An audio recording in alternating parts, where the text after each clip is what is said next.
Courage courage தான் எல்லாத்துக்குமே ஒரு பேஸ். கரேஜ் தான் எல்லாத்துக்குமே ஒரு பவர். அப்படிப்பட்ட அந்த பவர் எதிலிருந்து ஆரம்பிக்கிறது தெரியுமா? நம்மள அண்டர் எஸ்டிமேட் பண்ற நேரத்துல, நம்மள ஒரு ஏளனமா பார்க்கிற நேரத்துல, நம்ம யாருன்னு ப்ரூவ் பண்ணி காட்டணும்னு ஒண்ணு தோணும். நம்ம யாருன்னு காட்டணும்னு ஒரு உத்வேகம் ஒண்ணு வரும். அப்படி ப்ரூவ் பண்ற அந்த பாயிண்ட் எதுல இருந்து ஸ்டார்ட் ஆகுது தெரியுமா? எந்த விஷயத்துல நம்மள கிண்டலும் கேலியுமா பேசுறாங்களோ அதே விஷயத்தை வச்சு நம்ம அது ஒரு பாசிட்டிவா மாத்துறதுன்னு ஒண்ணு இருக்குல்ல, அதே விஷயத்தை வச்சு நம்ம அது ஒரு ஃபயரா மாத்துறதுன்னு ஒன்று இருக்குல்ல, அங்கிருந்து தான் அந்த பவரே ஸ்டார்ட் ஆகும். அப்படிப்பட்ட அந்த உண்மையான அந்த பவரை சொல்ற அந்த பாயிண்ட்ல இருந்து ஆரம்பிக்கலாமா? ஏ விஜய், வீட்டை விட்டு வெளியே வா. ஏ விஜய், பணியூர் விட்டு வெளியே வா அப்படின்னு சொல்றவங்களுக்கு என் வீடு எதுன்னு தெரியுமா? முதல்ல என் வீடு எங்க இருக்குனாவது தெரியுமா? என சீண்டி பார்க்கறதா நினைச்சு கிண்டலும் கேலியுமா பேசுறவங்களுக்கு நான் சொல்றேன், இந்த தமிழ்நாடு தமிழ்நாடுன்னு சொல்றாங்களே அது மத்தவங்களுக்கு வேணா ஸ்டேட்டா இருக்கலாம், ஆனா என்ன பொறுத்த வரைக்கும் என் தாய் நாடான தமிழ்நாடு தான் என் வீடு.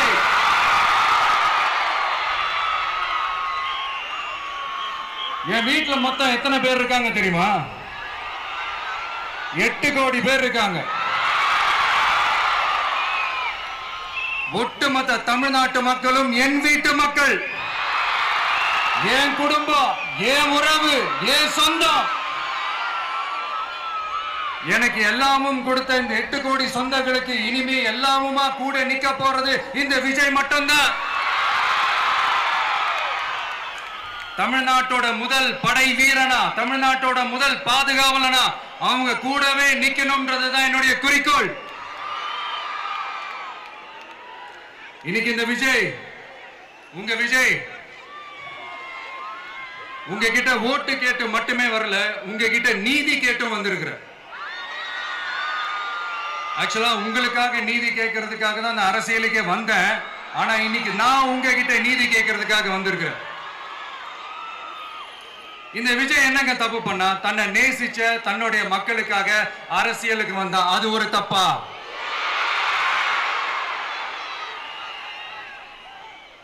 எல்லாத்தையும் ஒதுக்கி தள்ளிட்டு மக்களுக்காக மட்டுமே வந்த அது ஒரு தப்பா? இந்த மத்த கட்சிகளுக்கெல்லாம் மாநாடு நடத்துறதுக்கோ பொதுக்கூட்டம் நடத்துறதுக்கோ இல்ல ஹால் ஃபங்க்ஷன்ஸ் நடத்துறதுக்கோ பர்மிஷன் கொடுப்பாங்க, இடம் கொடுப்பாங்க. ஆனா நமக்கு மட்டும் இடம் கொடுக்க மாட்டாங்க, கொடுக்கவும் விட மாட்டாங்க. இது என்னங்க நியாயம்? நான் போய் மக்களை சந்திக்கிறதுக்கோ இல்ல மக்கள் வந்து என்ன சந்திக்கிறதுக்கோ ஒரு உரிய இடமோ இல்ல உரிய பாதுகாப்போ மத்த கட்சிகளுக்கு எல்லாம் கொடுப்பாங்க. ஆனா எனக்கு கொடுக்க மாட்டாங்க, கொடுக்கவும் விட மாட்டாங்க. இது என்னங்க நியாயம்? இந்த SOPs சொல்லுவாங்க, அதனுடைய ஃபுல் ஃபார்ம் வந்து ஸ்டாண்டர்ட் ஆபரேட்டிங் ப்ரொசீஜர். ஆனா எனக்கு மட்டும் அது ஸ்டாலின் சார் ஆபரேட்டிங் ப்ரொசீஜர். இது என்னங்க நியாயம்? இந்த விஜய் உண்மையானவன்றது உங்க எல்லாருக்குமே தெரியும். நமக்கு எதிராக சதி செய்யறது யாரு, நமக்கு எதிராக சூழ்ச்சி செய்யறது யாரு, நமக்கு எதிராக பழி போடுறது யாரு, யாரெல்லாம் ஒன்னா சேர்ந்து இதெல்லாம் செய்யறாங்கன்றது உங்க எல்லாருக்குமே நல்லா தெரியும். அதனால என்னோட சொந்தங்களாகிய உங்ககிட்ட வந்து நான் நீதி கேட்காம வேற யாருக்கிட்ட தான் போய் கேட்பேன்?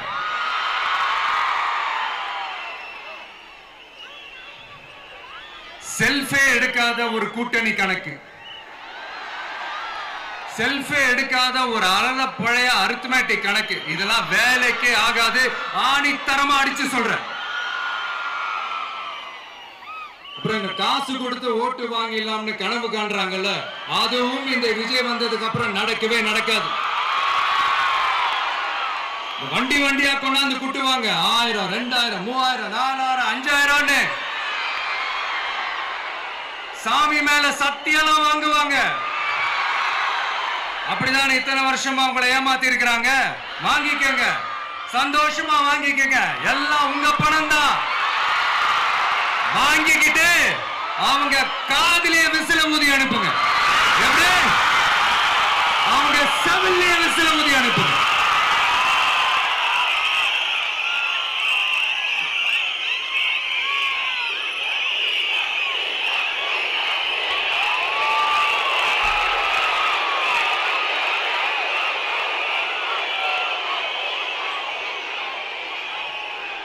அடுத்து நம்மளுடைய ஜென்சி அடுத்த இளம் தலைமுறையினருக்கும் நான் சொல்லணும்னு நினைக்கிறேன். இந்த பணத்தை கொடுத்து ஏமாத்தி ஓட்டு வாங்குற அந்த கலாச்சாரம் ஒழியணும். பணத்தை கொடுத்து ஏமாத்தினா ஏமாறுவீங்க. உங்களை தான் கேட்கிறேன், பணத்தை கொடுத்து ஏமாத்தினா ஏமாறுவீங்க? எல்லாரும் கொஞ்சம் கையப்படி வைங்களேன் எனக்காக. நான் சொல்றதை கொஞ்சம் ரிப்பீட் பண்ணுங்க. எங்க ஓட்டு எங்க உரிமை. எங்களை யாரும் விலைக்கு வாங்க முடியாது. எங்கள் ஓட்டு விசில் சின்னத்துக்கு தான்.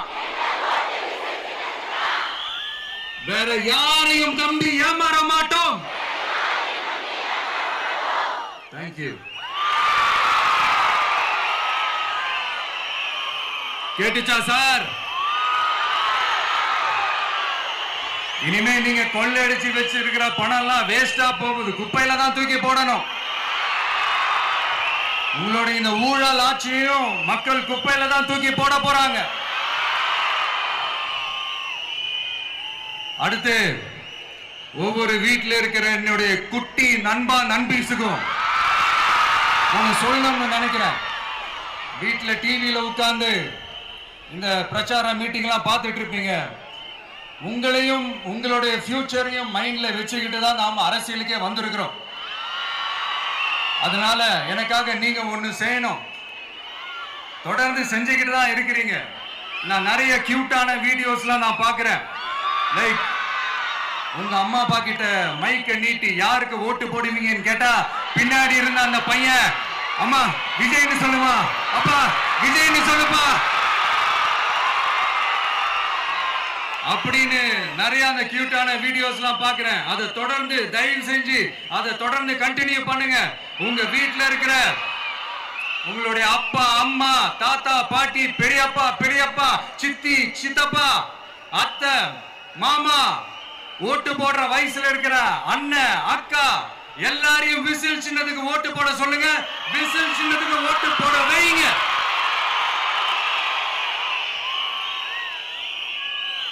இந்த தேர்தல் நெருங்கிற இந்த நேரத்தில் பொலிட்டிக்கலா ஸ்பீக்கிங் டு த பாயிண்ட் ஒரே ஒரு விஷயம் நான் சொல்லணும். நாங்க அரசியலுக்கு வந்தது எந்த கட்சியும் ஒழிக்கிறதுக்கோ அழிக்கிறதுக்காகலாம் நாம அரசியலுக்கு வரல. யார் மேலேயும் தனிப்பட்ட ஒரு வன்மமோ இல்ல தனிப்பட்ட கோபமோ அப்படிலாம் யார் மேலேயும் கிடையாது. இந்த மற்றவங்க மாதிரி இந்த வெறுப்பு அரசியல் பண்றதுக்காகலாம் நாம அரசியலுக்கு வரல. அரசியல் ரீதியா நம்மளுடைய எதிரிகள் யாருன்னு டிக்ளேர் பண்ணிட்டு தேர்தலில் நின்று ஜெயிச்சு மக்களுக்காக எங்களுடைய நன்றி கடனை செலுத்துறதுக்காக தான் நாம அரசியலுக்கே வந்திருக்கோம். Just want to make this clear. அவங்கள கேள்வி கேட்கறதுக்கு முன்னாடி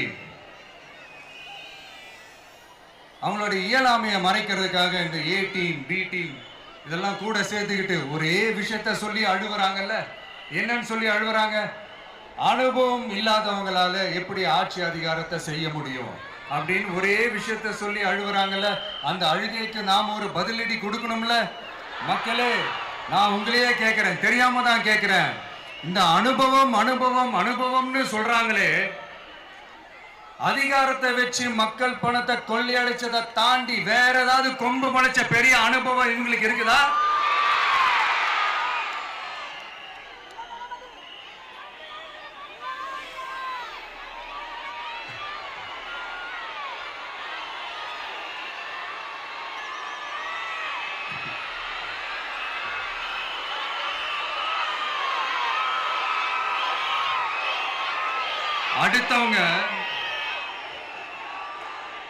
அடுத்தவங்க ஆரம்பிச்ச அரசியல் கட்சியில, அடுத்தவங்களுடைய அட்ரஸ்ல அரசியல்வாதிகளா இருந்துட்டு இருக்கிற இவங்க எல்லாருக்கும் ஒரு சவால். என்ன மாதிரி தனியா, என்ன மாதிரி சொந்தமா ஒரு கட்சி ஆரம்பிச்சு 1% அட்லீஸ்ட் 1% வாக்கு வாங்கி காட்டுற அந்த தில் இருக்குதா, திராணி இருக்குதா? 30 வருஷமா மக்கள் இயக்கமா இருந்து இன்னைக்கு மிகப்பெரிய ஒரு அரசியல் கட்சியா வளர்ந்து இந்த கூட்டணி கட்சிகள் மட்டுமே நம்பி இருக்கிற 75 வருஷ கட்சி, 50 வருஷ கட்சின்னு இன்னைக்கு ஆட்சி அதிகாரத்தில் இருந்துட்டு இருக்கிற இவங்க எல்லாரையும் மீறி இன்னைக்கு களத்துல தனியா நின்னு இந்த 2 வருஷத்துல முதன்மை சக்தியா வளர்ந்து 30% தாண்டி இன்னைக்கு மக்கள் ஆதரவை பெற்றிருக்கிற நமக்கு அனுபவம் இல்லையா? உங்களுடைய அனுபவம் என்னன்னு சொல்லட்டுமா? கட்சி ஆரம்பிச்ச அண்ணாவை மறந்தது, கட்சி ஆரம்பிச்ச எம்ஜிஆர் அவர்களை மறந்தது, கட்சியை வளர்த்த ஜெயலலிதா மேடம் அவங்களை மறந்தது.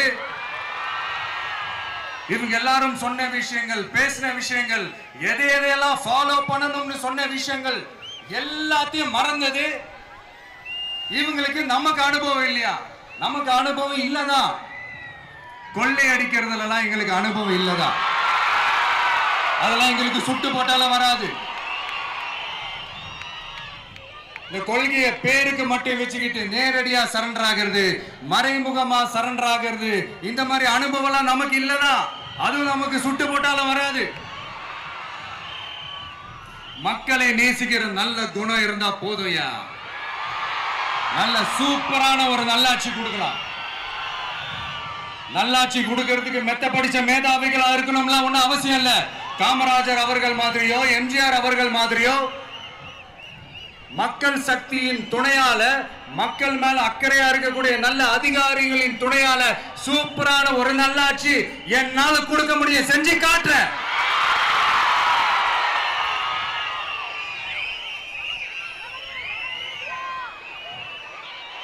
நாலரை வருஷம் ஆச்சு, 4.25 வருஷத்துக்கு மேல ஆகுது. இப்போ ஒவ்வொரு வீட்டு கதவையா தட்டி உங்கள் கனவுகளை சொல்லுங்கள், உங்கள் கனவுகளை சொல்லுங்கள், நாங்கள் அதை நிறைவேற்றி காட்டுறோம். இல்ல, ஸ்டாலின் சாருக்கு மக்கள் சார்பா ஒரு கேள்வி. மக்களுடைய கனவு என்னன்னு உங்களுக்கு தெரியுமா சார்? அது சரி, அவங்க என்ன நினைக்கிறாங்கன்னு உங்களுக்கு தெரியாது, அதுக்கப்புறம் எப்படி அவங்க கனவுகளை பத்தி உங்களுக்கு தெரியும். மக்களோட கனவு என்னன்னு நான் சொல்லட்டுமா சார்? 2019, 2021, 2024 இந்த 3 தேர்தலையும் மக்கள் உங்களுக்கு வாக்களிச்சதுக்கு காரணம் நீங்க மக்களுக்கு ஏதாவது நல்லது செய்வீங்கன்னு நம்பிதான். ஆனா நீங்க மக்களுக்கு கொடுத்த பரிசு மக்களுக்கு பாதுகாப்பே இல்லாத மக்கள் விரோத ஆட்சி. அந்த மக்கள் விரோத ஆட்சியை அகற்றிட்டு அந்த இடத்தில் தமிழக வெற்றி கழகத்தை ஆட்சி பீடத்தில் அமைக்கணும் அப்படின்றதுதான் மக்களுடைய ஒரே கனவு. இந்த மக்கள் விரோத திமுக அரசை நிலைக்க கூடாது அப்படின்றதுதான் மக்களுடைய ஒரே கனவு. 100% தூய சக்தி டிவிக்கு ஆட்சி அமைக்கும். அதுல உங்களுடைய கனவுகள், உங்களுடைய ட்ரீம்ஸ் எல்லாமே ஃபுல்ஃபில் ஆகும், நிஜமாகும்.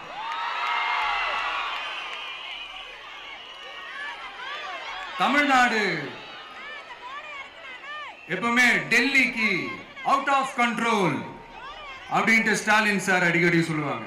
ஸ்டாலின் சார் எதெல்லாம் அவுட் ஆஃப் கண்ட்ரோல் இப்ப நான் கொஞ்சம் சொல்லட்டுமா? முதல்ல சட்டம் ஒழுங்கெல்லாம் அவுட் ஆஃப் கண்ட்ரோல், பெண்கள் பாதுகாப்புல அவுட் ஆஃப் கண்ட்ரோல், இளைஞர்கள் வேலை வாய்ப்புல அவுட் ஆஃப் கண்ட்ரோல், மொத்தத்தில் அவரோட ஆட்சியே ஒரு அவுட் ஆஃப் கண்ட்ரோல். இந்த வருஷம் பிகினிங்ல சட்டசபையில பேசும்போது சொல்றாங்க, மக்கள் எல்லாரும் ரொம்ப மகிழ்ச்சியா இருக்கிறாங்க, அதனால நானும் ரொம்ப மகிழ்ச்சியா இருக்கிறேன் அப்படின்னு. மக்கள் சந்தோஷமா இருக்கிறத பார்க்கறது கூட ஒரு சந்தோஷம் தான் சார், அது யாரும் இல்லைன்னு சொல்லல. அப்படி உண்மையிலேயே மக்கள் உண்மையிலேயே சந்தோஷமா இருக்கிறாங்க அப்படின்னா ஏன் சார் விவசாயிகள் போராட்டம் நடக்குது? ஏன் சார் மீனவர்கள் போராட்டம் நடக்குது? ஏன் தொழிலாளர்கள் போராட்டம் நடக்குது? தூய்மை பணியாளர்கள் போராட்டம் ஏன் நடக்குது? அங்கன்வாடி ஊழியர்கள் போராட்டம், செவிலியர்கள் போராட்டம், மருத்துவர்கள் போராட்டம், மாற்றுத்திறனாளிகள் போராட்டம், அரசு ஊழியர்கள் போராட்டம், ஆசிரியர்கள் போராட்டம், இடைநிலை ஆசிரியர்கள் போராட்டம், பகுதி நேர ஆசிரியர்கள் போராட்டம். இதெல்லாம் உங்க ஆட்சியில மக்கள் மகிழ்ச்சியா இருக்காங்கன்றதுக்காக நடக்கிற போராட்டமா சார்? எனக்கு தெரிஞ்சு மக்கள் சந்தோஷமா இருக்கிறாங்கன்னா பொங்கல் வச்சு கொண்டாடுவாங்கன்னு கேள்விப்பட்டிருக்கேன். உங்க ஆட்சியில தான் போராட்டம் நடத்தி அவங்களுடைய மகிழ்ச்சியை வெளிப்படுத்துறாங்கன்னு நினைக்கிறேன். இன்னும் தீரவே தீராத பிரச்சனைகள்னா இருக்கிற இடம் பிரச்சனை, பார்க்கிற வேலை பிரச்சனை, பண்ற தொழில் பிரச்சனை, விலைவாசி பிரச்சனை, தண்ணி பிரச்சனை, பஸ் வசதி இல்லைன்ற பிரச்சனை, ரோடு சரி இல்லைன்ற பிரச்சனை, ஆஸ்பத்திரி சரியா இல்லைன்ற பிரச்சனை. இப்படி எல்லாம் ஒரு அடிப்படை விஷயங்களே பிரச்சனையா இருந்தா அப்போ ஆளுங்கட்சின்னு ஒண்ணு எதுக்குதான் இருக்கிறாங்க அப்படின்னு தானே மனசுல தோணும் மக்களுக்கு. ஆட்சிக்கு வர்றதுக்கு முன்னாடி தான் பொய்யா அடிச்சு விட்டீங்க. இப்ப ஆட்சியை விட்டு போகும்போது கூட பொய்யா பேசுறீங்களே சார், என்ன சார் இது? மாத்தி மாத்தி பேசுறதுல நீங்க வேற லெவல் தான் சார். ஆட்சிக்கு வந்த அடுத்த வருஷமே 2022ல 70% வாக்குறுதிகளை நிறைவேற்றிட்டோம்னு சொன்னாங்க. அப்புறம் போன வருஷம் 90% வாக்குறுதிகளை நிறைவேற்றிட்டோம்னு சொன்னாங்க. அப்புறம் இந்த வருஷம் 505 வாக்குறுதிகளை 404 வாக்குறுதிகளை நிறைவேற்றிட்டோம். கிட்டத்தட்ட ஒரு 80% வாக்குறுதிகளை நிறைவேற்றிட்டோம்னு சொன்னாங்க. முதல்ல 70, அப்புறம் 90, அப்புறம் 80. இன்னும் தேர்தல் நெருங்க அது 60, 50, 40, 30, 20ல போய் நிற்கும்னு நினைக்கிறேன். அதையும் அவரே அறிவிப்பாரோ என்னமோ எனக்கு தெரியல.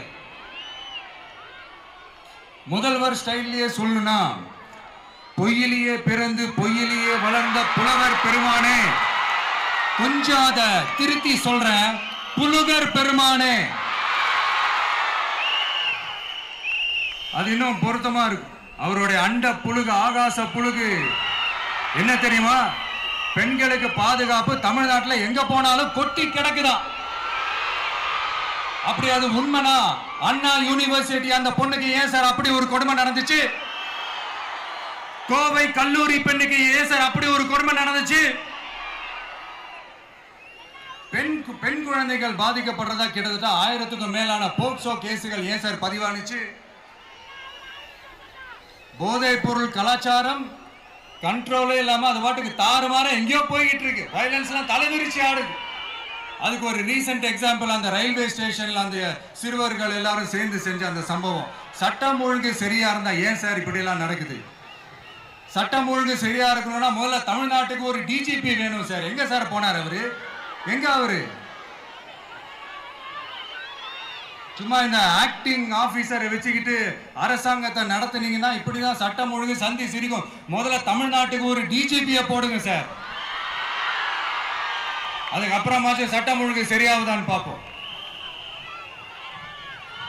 சரிப்பா, கேள்வியா கேட்கிறிய, நீ வந்தா என்ன செய்வ அதானே கேட்கறீங்க. கரெக்ட், கேட்கணும்.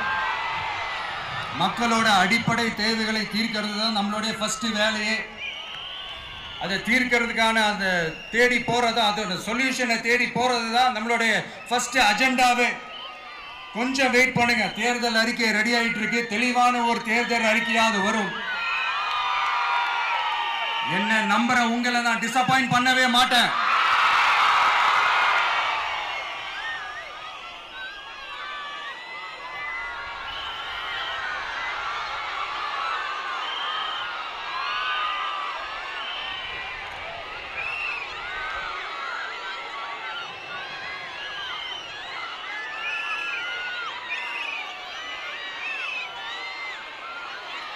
இந்த சும்மா ஆட்சிக்கு வரணும்ன்றதுக்காக இந்த நடைமுறைக்கு சாத்தியமே இல்லாத இந்த மாதிரி விஷயங்கள் எல்லாம், வாக்குறுதிகளை நான் என்னைக்குமே கொடுக்கவே மாட்டேன். அதே மாதிரி ஆட்சிக்கு வந்ததுக்கு அப்புறம் கூட அவங்க அது தரல, இவங்க இது தரல அப்படின்லாம் பம்மிக்கிட்டு இல்லாம உங்களுக்காக எந்த எக்ஸ்ட்ரீமுக்கும் போய் நான் போராடவும் தயாரா இருக்கிறேன். அதனால நான் மறுபடியும் இதை நான் ரிப்பீட் பண்றேன். இவ்வளவு நாள் இதை நான் மட்டும் தான் சொல்லிக்கிட்டு இருந்தேன். இப்ப களமே சொல்லுது, ரெண்டே ரெண்டு பேருக்கு நடுவுல தான் போட்டியே.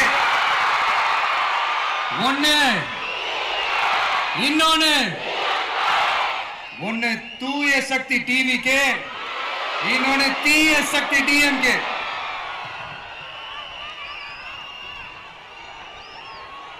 இப்ப நம்ம இந்த எலெக்ஷன் விஷயத்துக்கு வருவோம்.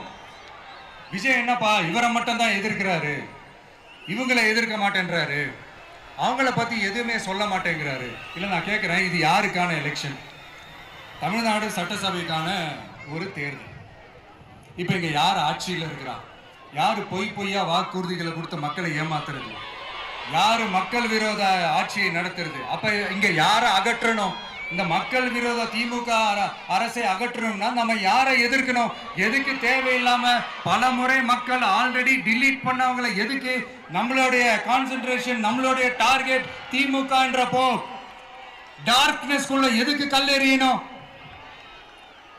இங்க மக்களை விரும்புற விஜய் வேணுமா, இல்ல மக்கள் விரோத ஆட்சி நடத்துற ஸ்டாலின் சார் வேணுமா? அவ்வளவுதான் இந்த தேர்தலே. இதுக்கு நடுவுல வேற யாருமே கிடையாது. புரியுதுங்களா உங்களுக்கு? என் நெஞ்சில் குடியிருக்கும் சேலம் மக்களே,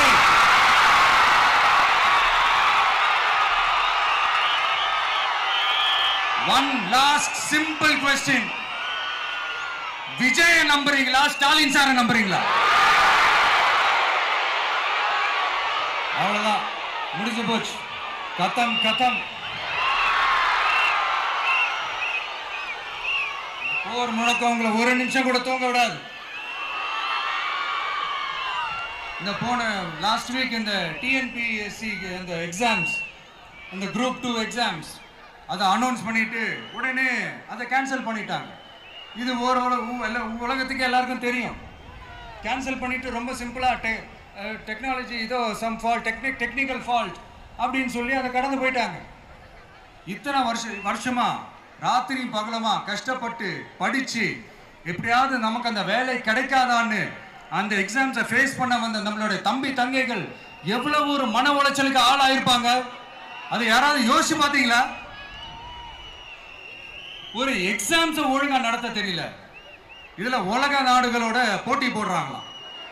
நம்மளுடைய தம்பி தங்கைகள் நம்ம அம்மா அப்பா கிட்ட சொல்லுங்க, யாரும் தைரியம், எல்லாரும் தைரியமா இருங்க. வரப்போறது உங்க ஆட்சி, நம்ம ஆட்சி.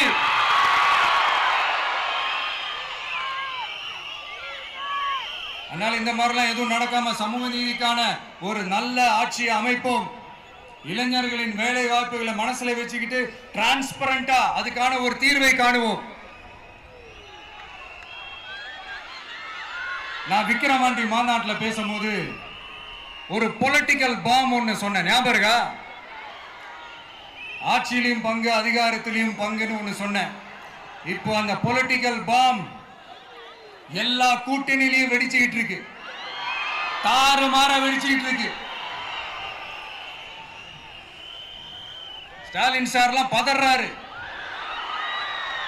ஆட்சி அதிகாரத்தில் பங்கெல்லாம் தமிழ்நாட்டில் ஒத்து வராது அப்படின்னு சொல்றாரு. அவங்கள பொறுத்த வரைக்கும் ஜெயிக்கிறதுக்காக மட்டும்தான் கூட்டணி, மற்ற எல்லாத்துக்குமே அவங்க தனி அணி, அவங்க மட்டுமே ஒரே அணி.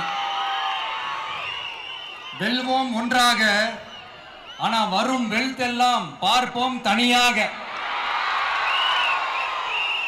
அந்த வெல்வோம் ஒன்றாக என்றது இதுதான் சீக்கிரட்டே. புரிய வேண்டியவங்களுக்கு நல்லா புரியும் நினைக்கிறேன். உங்களோட நான் இருக்கேன், நம்மளோட நம்ம மக்கள் இருக்காங்க. இதுக்கு மேல என்ன வேணும்? கான்பிடென்டா இருங்க, நல்லதே நடக்கும், வெற்றி நிச்சயம். மீண்டும் சந்திக்கும் வரை நன்றி, வணக்கம்.